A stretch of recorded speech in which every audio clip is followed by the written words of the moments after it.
Hey, good morning, Mamit and Sir GB.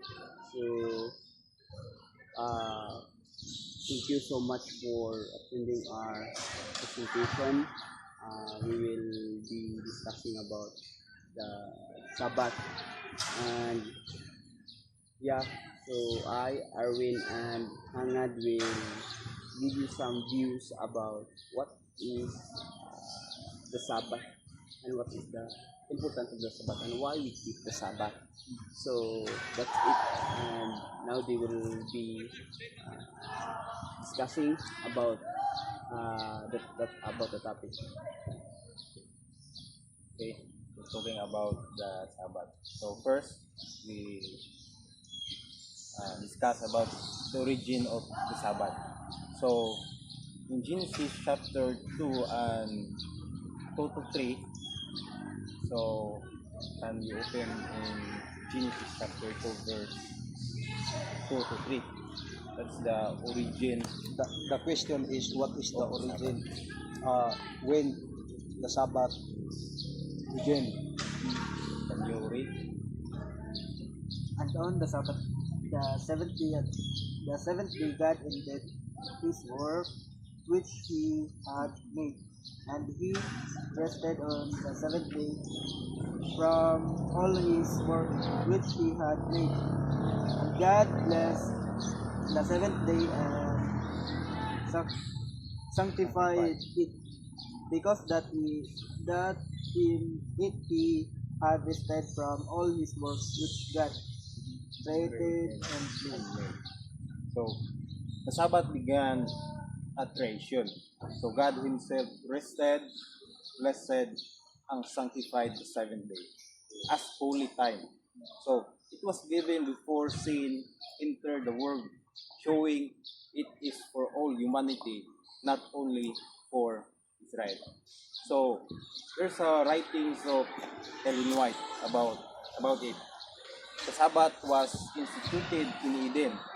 So before the fall and was observed by Adam and Eve. So it was observed in the Eden. Written it in Patriarchs and Prophets, page 48. So Sabbath as we move to Sabbath as commandment. In Exodus chapter 20 verses 8 to 11, can you open the Bible? Exodus 20. We ask Mamits to read Exodus chapter 20 verse 8. Yeah. So this the you read it in the Bible or something. So, Exodus chapter 20, verse 8, remember the Sabbath day to keep it holy. So the Sabbath command is part of the Ten Commandments. So we know about it. It reminds us to rest, to worship. It's the word remember means it already existed before. So at Sinai. So there are also writings of Ellen White about it. So the writings of Ellen White in the Great Controversy, page 438. The fourth commandment is the only one that points to God as the creator of the heavens and the earth. So thus distinguishing the true God from all false gods. So that's the writings of Ellen White in the book of the Great Controversy. So that's commandments of the Lord. So we have to follow it because it is in the Ezekiel chapter 20 verse 8.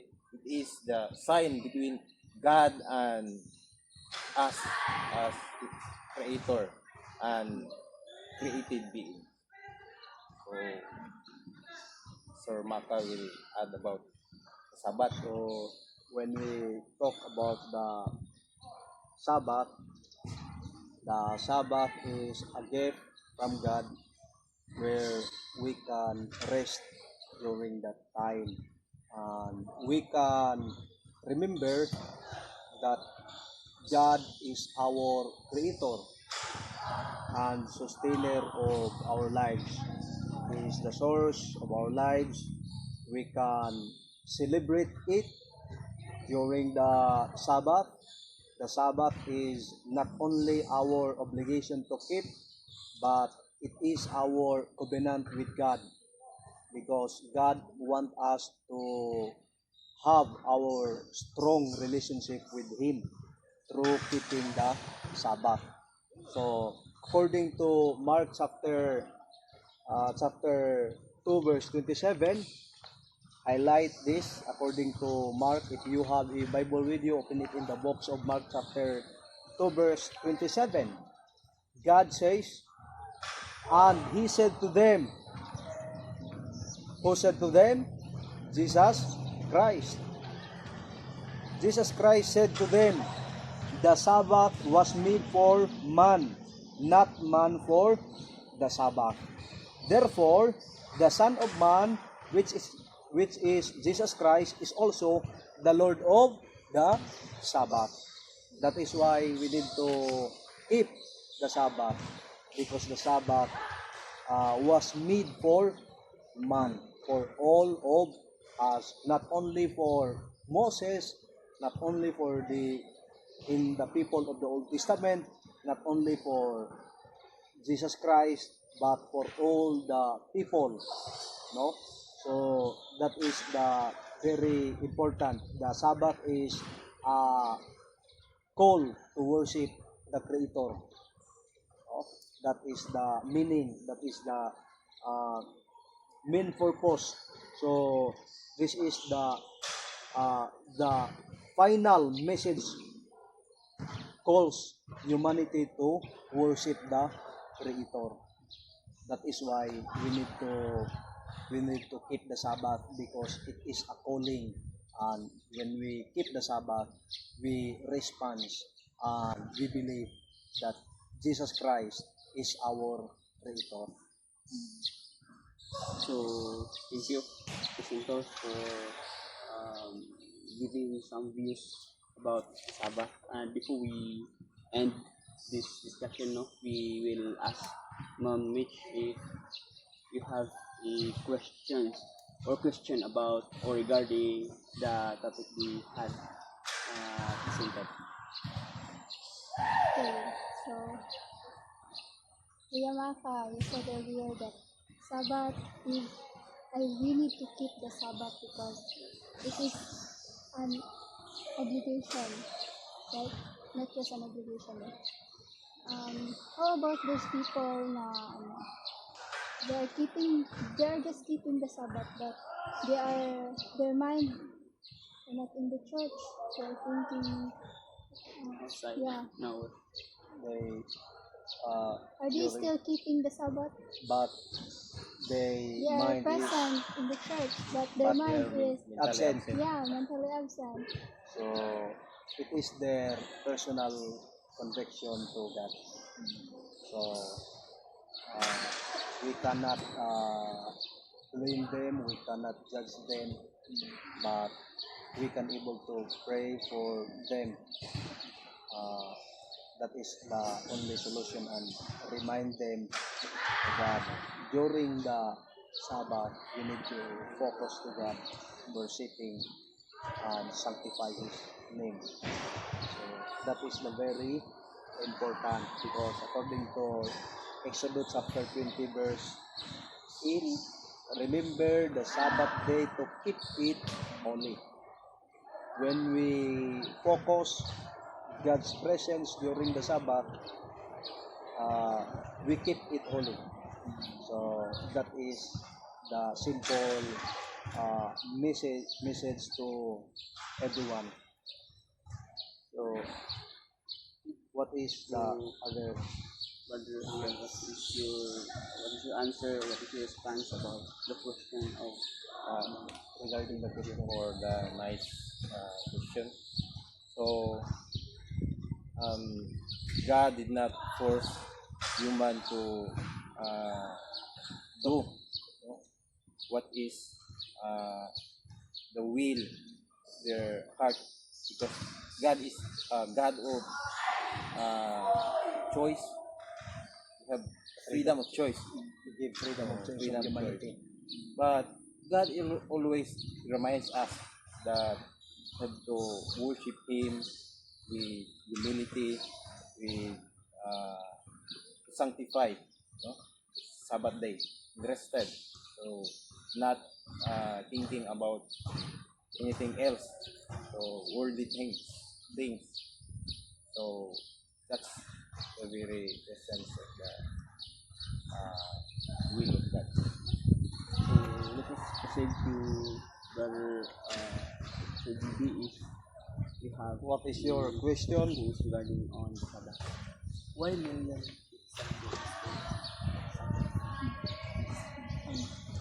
So that is his question. Why millions? Why millions people keep Sunday instead of Sabbath day? That is the other topic that we can answer for that for that question, because why million people keep Sunday instead of Sabbath? Because there is a different uh, understanding, different belief about the Bible. So we as a Seventh-day Adventist, we only focus sa Biblia sa nagkadaiyang nga kaning pagsabot sa mga tao, mao na nga daghan ang musimba sa Domingo tungod kay, because kaning lahi-lahi ang pagsabot, no? Lahi-lahi ang pagsabot. So lahi ang atong pagsabot, lahi ang ilang pagsabot sa Biblia. Una siya ang tubag. So basig na ba yung Have clarification about it. So about why many people eat Sunday.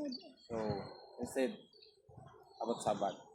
So because many false doctrines than truth. So they spread the about Sunday is the Sabbath rest, but so cannot blame them. So but instead we do our best to share the message of truth about Sabbath. So but many other people receive the false rather than the truth, because we know Satan is doing his best to spread the false doctrine. So that's the very insignificant. So all we do is about to preach the word of God, tell the people, to tell the millions to keep on Sunday. the simple things is we need to go back to the Bible, what is the origin. When we know it, we can able to spread the gospel to all the people, because they don't know what is the Sabbath. They only believe the doctrine that they know, especially in the other religion. So they only keep it because they know that they obey what is the command of their family or mother, or sa ilang naandan sa ilang mga kalululuhan, no? So ingana ra gyud na kakuan sa may Okay, so I think that's all. Thank you so much for listening us and also your time your being here. So we're appreciated, and so that's all. So Maka will pray. Before we end, let us pray. We thank God for the success of our discussion this morning. I hope and I pray that we learn a lot of things about our doctrine as a Seventh-day Adventist, because we keep the Sabbath and we are waiting for the second coming of Jesus Christ. Let's pray. Our gracious, kind Heavenly Father, thank you, Lord, for the success of our discussion this morning. Thank you for these visitors who are willing to learn of thy words. As we separate from this place, dismiss us with your blessings and with your love, with your protections. Your holy angels will accompany us, and your Holy Spirit will guide us in the path of righteousness. Help us, Father, to be faithful unto you and to keep the Sabbath as you are our Creator. Thank you, Lord, for answering in our prayer. In Jesus' name I pray. Amen. Thank you.